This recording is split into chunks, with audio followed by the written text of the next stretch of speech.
So, thank you guys so much for coming in to the very first episode of the Driven Gears Auto Show, ladies and gentlemen. Welcome back.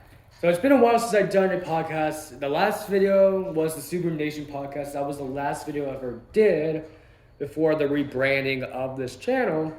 But I kind of wanted to sit down again, make these podcasts. I'm going to do it as an audio podcast and kind of stream it on Spotify and other podcast sites you can find me on.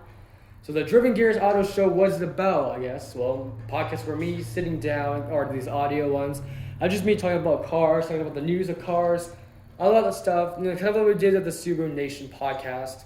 The Subaru Nation podcast, we had great. We have made the Subaru Nation podcast when we branded it to Subaru stuff, and that was 5 months ago. So that very first video was, like I said, the very first episode was 5 months ago. And the last video we ever did as a podcast was about a month ago.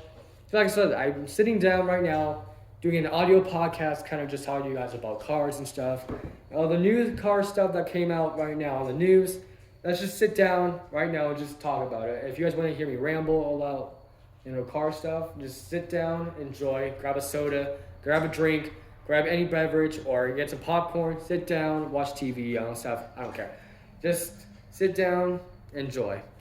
Anyway, let's get started with Ford. So Ford just announced the new 5.0 liter V8 Coyote engine, 2024 7th gen Mustang.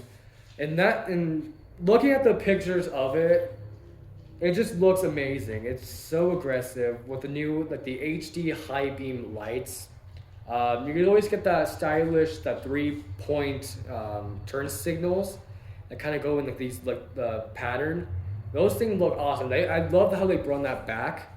It just looks so amazing, and also kind of the aerodynamics kind of upgraded as well. The backside of it kind of has that angle outward. So if you guys hear some clanking noises, my dogs, just bear with me, just ignore it. But like I said, the Ford Mustang has the angle kind of a pointy outside. I think I haven't seen that. I've seen the interior pictures, but I'm not a big fan of this huge this big tablet infotainment center. I know they have the digitals, but they just have this giant tablet thingy in the middle of the center console of the infotainment center that just takes up the entire span of the whole dashboard. It just doesn't really fit. I think it should make it smaller and kind of fit inside the actual radio thing. I wish they can do that with the dashboard instead of just making it just a giant tablet. But I don't really care for the interior really. I just kind of care what the car really looks like. The front, it looks amazing. I love the front, what they did. And I was very surprised when I heard the unveiling right now. I was always worried about, oh my god, this is the Mustang going to come out as an EV. And I do not like EVs at all. And here's why.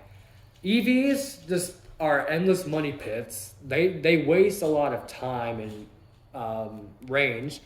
And that's kind of what comes with range anxiety. It's because it's averaging of 250 miles on a full battery. That's kind of where that range anxiety comes from, actually. What else? What else I don't like about it? Oh yeah, because California. So California decided to ban, by 2035, to ban all gas-powered vehicles. But guess what's hypocritical? So with all the heat waves that California's been facing the past month or so, they had a historic heat wave, and the governor of California told everybody of its citizens to say, hey, we don't want you charging your phone or using the air conditioning or charging up your vehicles. It's because, the power grid's so weak due to the enormous heat wave we've been having this past couple months. And it's kind of weird. It's hypocritical. It's let me say you're going to go ban all that gas-powered vehicles until 2035 and make EVs. But EVs kind of wore out the whole power grid. So it didn't take 13 years to fully redesign the whole power grid in that short amount of time. So well, it's like I said, but 13 years is a long time. I get it, but still, that's a very short amount of time from 2022, almost 2023, all the way to 2035, and that's kind of odd. It's kind of strange.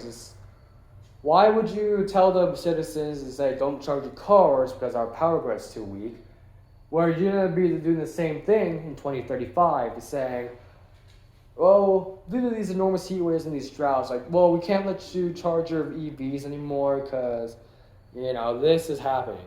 That's going to happen in 2035 either way, too. So, I don't know what California's doing. And probably your state might be next. I don't know. If you live in Colorado like myself, I mean, it's not a worry right now. But if my state hits with that, I'm going to be very disappointed. So, if it's going to expand to Colorado, I'd be very disappointed. And that's kind of why I just don't like the EVs, and also the branding too. Like the EVs, the average of EVs or Tesla costs $100,000 to maybe $200,000. Maintaining is an endless money pit because you're changing the motor, you have to change the battery, change wiring, all that stuff. Maintenance of an electric vehicle. Don't say, well, I get my maintenance for a gas-powered car. That's fine. That's a lot more cheaper. But talking about doing maintenance on an electric vehicle is so much more expensive. It's like $40,000, $50,000 for full maintenance on your vehicle. That's kind of what you can buy a Subaru WRX as for $50,000 to maintenance a full Tesla. And that's kind of, that's why I just don't like these electric vehicles. I never want to buy one ever. Because they're just too expensive, low range.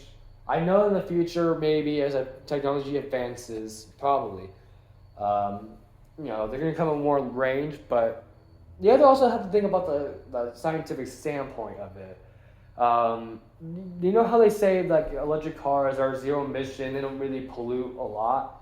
Well, if you think about how they're actually made, if you look up videos and do a lot of research and actually look up how they're actually made, just say, when you're just sitting around on your computer right now, you're watching a video about how electric vehicle batteries are made, and you're going to be very shocked at how much I'm going to say about the actual emissions that actually emit, because you're using a lot of those tools, you're using a lot of welding. You're using, like I said, you're mining a lot of that earth metal. You're mining so much of that stuff out of the earth, and guess how many metric tons that is? So an average vehicle, an average gas powered car uses between 7 and 9 cubic. I forgot what the actual units of it. I think it's like metric tons. But guess how much for the electric vehicle when the batteries are being made? Because of how much lithium it takes. And I would say it's about 20 metric tons of CO2 and all the emissions. Because it's lithium. Like you're kind of just storing all that lithium. You're making all these lithium batteries.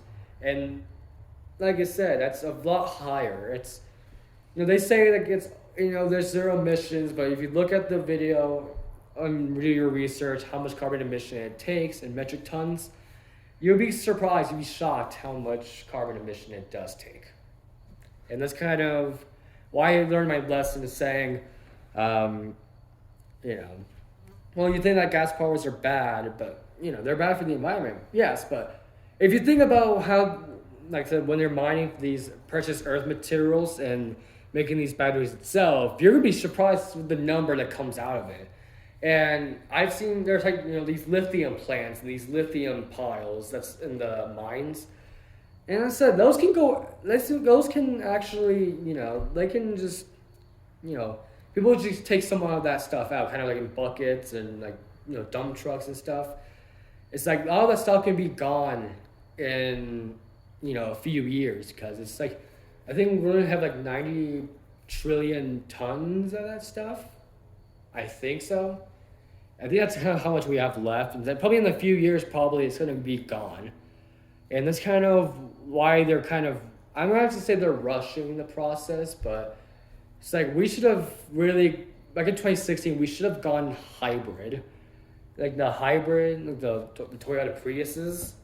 I'm gonna say that we should have actually done the hybrid because they're a lot more cheaper. Well, actually, I don't want to say they're cheaper, but yeah, I think they're probably relatively easy because they have like better gas mileage and they have because remember like you're on both a gasoline and electric vehicle at the same time, but they're getting an average of fuel consumption of like 40, and actually there's some cars like the Honda Insight gets up to like 65 to 70 mpg, the miles per gallon, and that's surprisingly how much mpgs those that saves. And it saves you on gas too, like doing a hybrid because they're switching from electric to gasoline or gasoline to electric. Like I said, it gets you better gas mileage if you think about it. Like the Honda Insights, they're pretty good cars. Some people say it looks like an Accord that's been washed up. But like the Honda Insight, you'd be surprised if you look up research of the Honda Insight and look at pictures of it and you look at the research of it. The Honda Insight beat out the Toyota Prius back in the late 90s. They beat the Prius in sales and the performance because of the MPGs that they consume. And it's kind of surprising me how... I seen the episode on Gears and Gasoline when they went from Virginia to New York City in the Honda Insight, and they've been averaging about, I'm going to say 65 to almost to 70 mpg, and that's kind of, and it's a 800-mile round trip there and back. So they can get from Virginia to New York City in half tank gas, but the other half, they made it to Virginia in just the last half of the tank. I think that's kind of how that video went. I mean, no, because then they went out, like, they ran out of gas, so they kind of refueled again with a little box thing that connects to the hose to the gas tank where it kind of refuels itself. I think that's kind of what they did. Like, if you've seen like Gears and Gasoline, I'm a big fan of them. I've seen a lot of their road trips, their car builds, and all that stuff. Check out the Honda Insight video that they did when they went from Virginia to New York City. I'm going to give a shout out to Gears and Gasoline too. I mean, if you guys are watching this, maybe if you're not, but like I said, if you guys are watching this one day, I give you a big shout out. I'm a big fan of Gears and Gasoline so much. But anyway, in 2016, yes, we should have gone full hybrid mode. But remember, it's too expensive as well. And there's some people that are saying, oh, I want to get an electric bike, but look at electric bikes now because they're more expensive. My uncle wants to get a electric bike. I might say electric vehicle, sorry.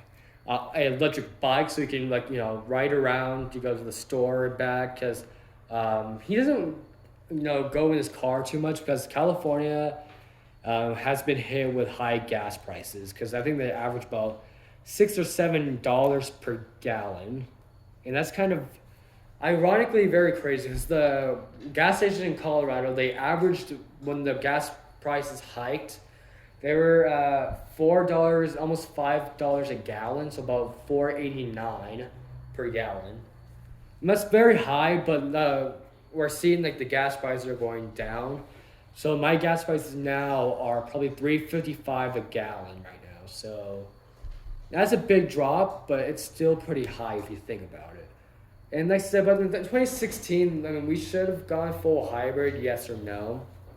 And that's kind of how it is. I mean, we're still driving these gas-powered cars. I mean, I love all these gas-powered cars. I love them. And like I said, I don't like the electric vehicles. They're just a waste of money, waste of time, waste of range, all that stuff. But yeah, it's too much. Yeah, thank you guys so much for coming into the very first episode of the audio podcast. Thank you guys so much for coming. Stay tuned for next week's episode 2 of the audio podcast of the Driven Gears Auto Show. I'm talking about me just rambling about electric vehicles and hybrids here and there. And kind of that's how this video is all about, really. If you guys want to actually see a full explanation on my standalone videos, I'm kind of just making a full rant about electric vehicles and possibly hybrids too, because I mean, hybrids are relatively good. Sometimes they're bad too.